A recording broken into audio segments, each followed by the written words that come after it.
पार्लरमध्ये जाऊन हजारो रुपये खर्च करून आपण केसांसाठी hair straightening, hair smoothening, hair mask किंवा मग हेअर स्पा अशा अनेक ट्रीटमेंट्स करत असतो, पण त्याचा हवा तसा परिणाम आपल्या केसांवरती अजिबातच दिसत नाही। उलट आपल्या केसांवरती केमिकल्स वापरल्यामुळे केस अगदी डल आणि डॅमेज दिसायला सुरुवात होते। त्याचप्रमाणे मोठ्या प्रमाणामध्ये केस गळती देखील सुरू होते।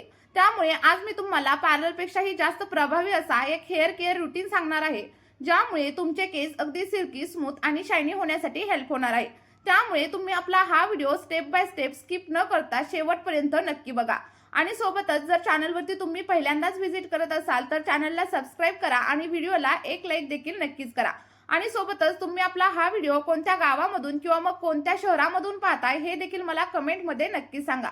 बघा, आपली रेमेडी बनवण्यासाठी सगळ्यात पहिल्यांदा आपल्याला इथं लागणार आहे प्लांट बेस्ड ॲलोवेरा। कारण ताज्या कोरफडीचा रस हा 100% नैसर्गिक असतो, पण तो वापरताना काळजी घेणं देखील तेवढंच गरजेचं आहे।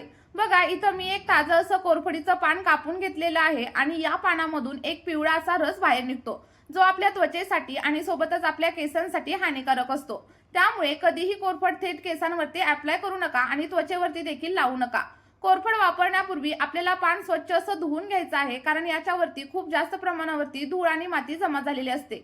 स्वच्छ पाण्याने धुतल्याच्या नंतर आपल्याला अगदी 10 मिनिटांसाठी हे पान पाण्यामध्ये भिजत ठेवायचं आहे, जेणेकरून याच्यामधील पिवळा रस पूर्णपणे बाहेर निघून जाईल। यानंतर आपली कोरफड इथं पूर्णपणे सुरक्षित आणि नैसर्गिक अशी बनते आणि ही आपण आपल्या स्किनवरती आणि आपल्या केसांवरती नक्कीच अप्लाय करू शकते। आता बघा, या पानांच्या बाजूचे जे काही काटे आहेत ते व्यवस्थित असे कापून घ्या आणि कापून घेतल्याच्या नंतर आपल्याला कोरफडीचा रस हवा आहे, जो की पूर्णपणे नैसर्गिक असतो आणि यामध्ये अगदी 99% पाण्याचं प्रमाण असतं। यामुळे आपले केस अगदी नैसर्गिकरित्या मॉइश्चराइज राहतात आणि जर तुमचं स्कॅल्प ड्राय असेल, केसांमध्ये खाज येत असेल किंवा मग स्कॅल्पचं कोणतंही इन्फेक्शन असेल तर हे सगळं काही कमी करण्यासाठी कोरफड खूप जास्त उपयोगी ठरते। आता बघा, आपल्याला कोरफड छोट्या छोट्या पीसेसमध्ये कट करून घ्यायची आहे आणि कट केल्याच्या नंतर आपण जी काही कट केलेली कोरफड आहे ती तुम्हाला एका मिक्सरच्या जारमध्ये ऍड करायची आहे। लक्षात ठेवा, जो कोणता जार तुम्ही घ्याल तो स्वच्छ असा धुवून घ्या, कारण आपण काय करतो बघा, बऱ्याच वेळा मिक्सरच्या भांड्यामध्ये मसाले वगैरे बारीक करत असतो। त्यामुळे आपली ही रेमेडी बनवण्यासाठी जर तुम्ही जार घेतला तर तो स्वच्छ असा धुवून घ्या, कारण आपण ही रेमेडी आपल्या केसांवरती वापरणार आहोत। आणि लक्षात ठेवा, पेस्ट बनवत असताना आपल्याला याच्यामध्ये पाणी वगैरे अजिबात ऍड करायचं नाहीये, कारण कोरफडीमध्ये अगोदरच पुरेशा प्रमाणामध्ये पाणी असतं। त्यामुळे आपल्याला वेगळं असं पाणी याच्यामध्ये ऍड करण्याची अजिबात गरज लागत नाही। आता आपल्याला सगळं काही मिश्रण व्यवस्थित असं बारीक करून त्याचा रस काढून घ्यायचा आहे। अगदी 1 ते 2 वेळा आपण मिक्सरमध्ये फिरवल्यानंतर छान असा कोरफडीचा रस इथं तयार होईल आणि हाच रस आपल्या केसांसाठी आणि सोबतच आपल्या त्वचेसाठी देखील खूप जास्त फायदेशीर आहे। पण इथे एक गोष्ट मात्र लक्षात ठेवा, जर तुम्ही प्लांट बेस्ड ॲलोवेराचा वापर करत असाल तर अगोदर पॅच टेस्ट नक्की करा आणि जर तुम्हाला ही ॲलोवेरा सूट होत नसेल तर तुम्ही बाजारामधील ॲलोवेरा जेलचा देखील वापर नक्कीच करू शकता। बघा, तयार झालेलं जे काही ॲलोवेराचा रस आहे तो एका सेपरेट बाउलमध्ये काढून घ्या, कारण हा आपल्याला केसांवरती अप्लाय करायचा आहे। आणि बघा, उन्हाळ्यामध्ये आपल्या स्कॅल्पला घाम येतो, आपले केस अगदी चिकट होतात आणि अशा वेळी हा जो कोरफडीचा रस आहे ना तो खूप जास्त उपयोगी ठरतो, कारण यामुळे जर स्कॅल्पमध्ये इन्फेक्शन असेल तर ते कमी होतं आणि जर तुम्हाला कोंड्याची समस्या असेल ना तर ती देखील हळूहळू कमी होण्यासाठी हेल्प होत असते आणि ड्राय झालेले केस देखील सॉफ्ट आणि सिल्की होण्यासाठी मदत होते। आता बघा, पुढच्या स्टेपमध्ये ज्या लोकांना केस मॉइश्चराइज करायचे आहेत, सोबतच केसांमध्ये स्मूथनेस द्यायचा असेल तर त्यांनी थोडंसं तेल देखील याच्यामध्ये ऍड करायचं आहे। इथे मी साधारणतः 1 चमचा एवढं खोबरेल तेल याच्यामध्ये घालणार आहे, कारण खोबरेल तेल हे सगळीकडे अगदी इझिली अवेलेबल असतं आणि हे केसांसाठी देखील खूप जास्त फायदेशीर आहे। त्यानंतर जर तुम्हाला अतिरिक्त पोषण पाहिजे असेल तर साधारणतः 1 चमचा एवढं बदामाचं तेल किंवा मग व्हिटॅमिन ईचं तेल देखील तुम्ही याच्यामध्ये घालायचं आहे। हे ऑप्शनल आहे, जर तुम्ही फक्त खोबरेल तेलाचा वापर केला तरी देखील चालेल। आता ही दोन्ही तेल आपल्या केसांमध्ये एक वेगळ्याच लेवलची चमक, मऊपणा आणि मजबूती आणतात। आपले हेअर फॉलिकल्स अगदी मजबूत होतात आणि त्यामुळे केसांची वाढ देखील चांगल्या रीतीने होत असते। कोणतीही ट्रीटमेंट करा किंवा करू नका, पण तुमच्या केसांमध्ये ऑइलचा वापर हा नक्कीच करा।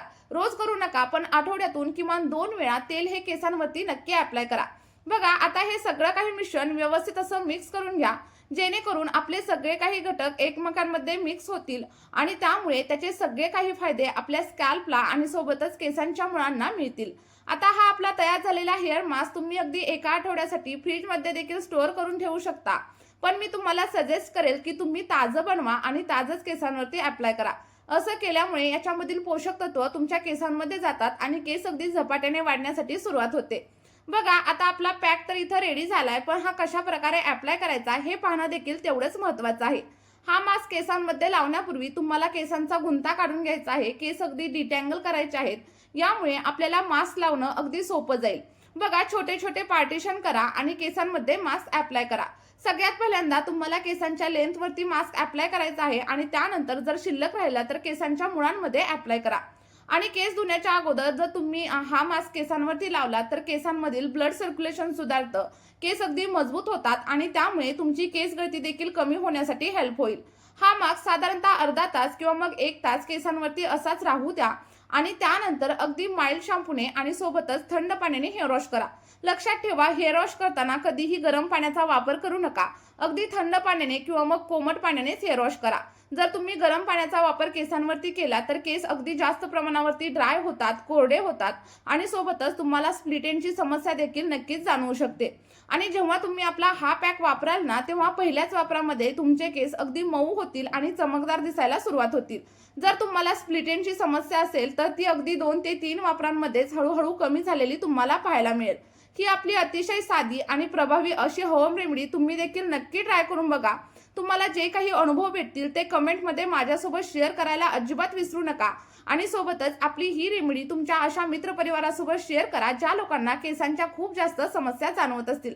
चला तर मग आपल्या या व्हिडिओमध्ये आपण इथेच थांबूया आणि आशा करते की हा व्हिडिओ तुम्हाला आवडला असेल आणि आपला हा व्हिडिओ तुम्ही शेवटपर्यंत पाहिल्याबद्दल तुमचे खरंच खूप खूप धन्यवाद। Bye bye.